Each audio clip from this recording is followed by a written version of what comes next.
The room went quiet the second my dad said it. "You can take the guest room," he added, glancing at my mom, "or you can move out." It was said casually, like he was offering me tea or coffee, not like he was deciding where his own child would sleep. We were sitting at the dining table, the same table I'd grown up doing homework at. The same table where birthdays used to mean cake and candles, not ultimatums. My mom didn't look at me. She kept cutting her chicken into tiny, neat pieces, like this conversation wasn't happening. Like I wasn't sitting right there. The guest room. The room they gave visitors. Distant relatives. Friends passing through. People who didn't belong. I was 24. Back home temporarily after a rough year. Laid off, burned out, trying to get my footing again. They'd said it was fine. That I could stay until things settled. Apparently, things had settled. Just not in my favor. "I don't understand," I said carefully. "I've been staying in my old room." My mom finally looked up. Her expression was tight. Annoyed. "That room isn't yours anymore," she said. "Your sister needs it when she visits. And frankly, it's time you stopped acting like this is permanent." Acting like this is permanent. I worked 2 jobs. I paid them rent. I bought my own groceries. I stayed out of the way. I didn't bring friends over. I cleaned. I stayed quiet. But none of that counted.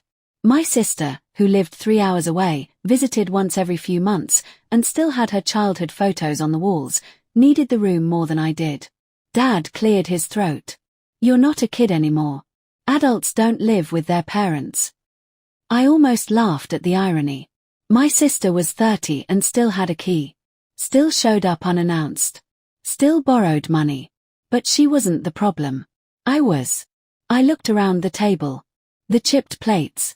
The familiar smell of food. The house that never felt like home unless I was doing exactly what they wanted. "So those are my options?" I asked. "Guest room or leave?" Mom nodded. "We're just being honest." Honest. That word hurt more than the ultimatum. Because honesty would have been admitting they'd already made their choice long before this dinner. This was just the moment they finally said it out loud. I pushed my chair back slowly. My hands were shaking, but I kept my voice steady. "When do you want me out?" Dad hesitated. Just for a second. Then. "Soon. A few days." A few days. To pack up my life. Again. I stood up, pushed my chair in, and nodded like this was normal. Like this wasn't my parents quietly telling me I didn't belong under their roof. "I'll figure it out," I said. No one stopped me as I walked away from the table. Not when I went upstairs. Not when I closed my bedroom door.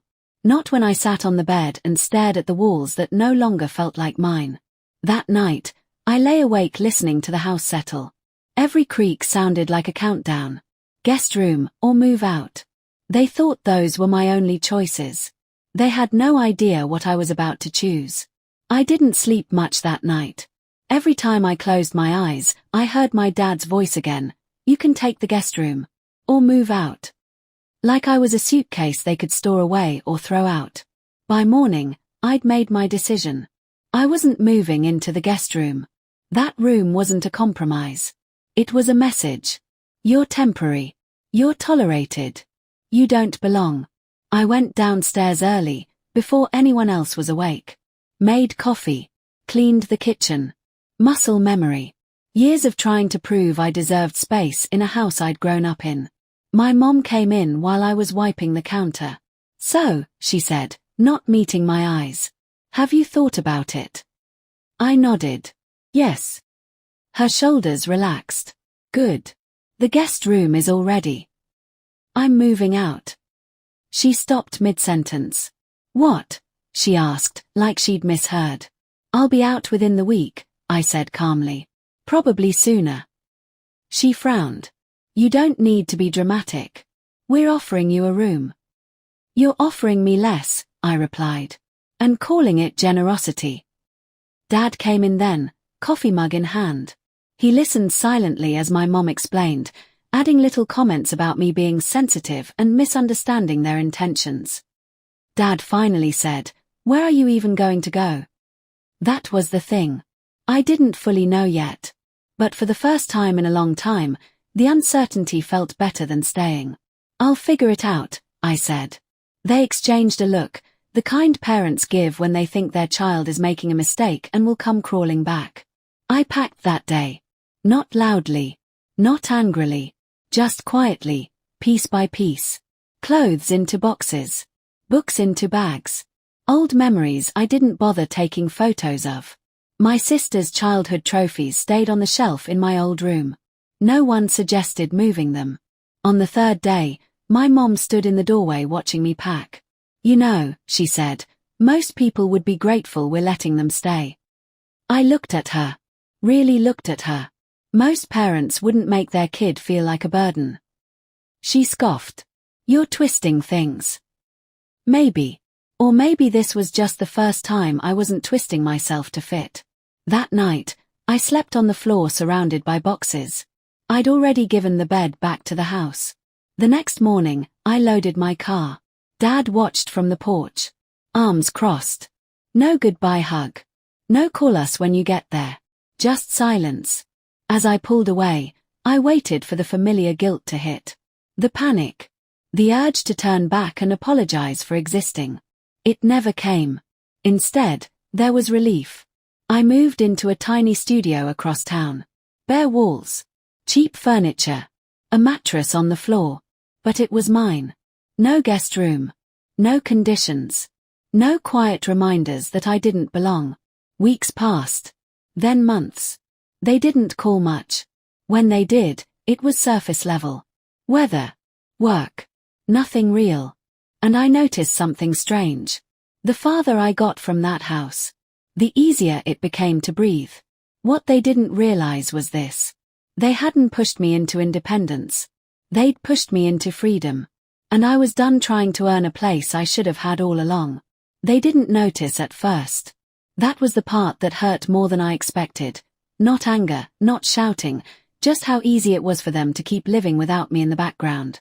No calls asking if I was settling in. No, did you eat today? No concern. Then small things started to crack. My mom called one evening, frustration sharp in her voice. Did you take the folder with the insurance papers? No, I said. It's in the blue drawer. Bottom shelf.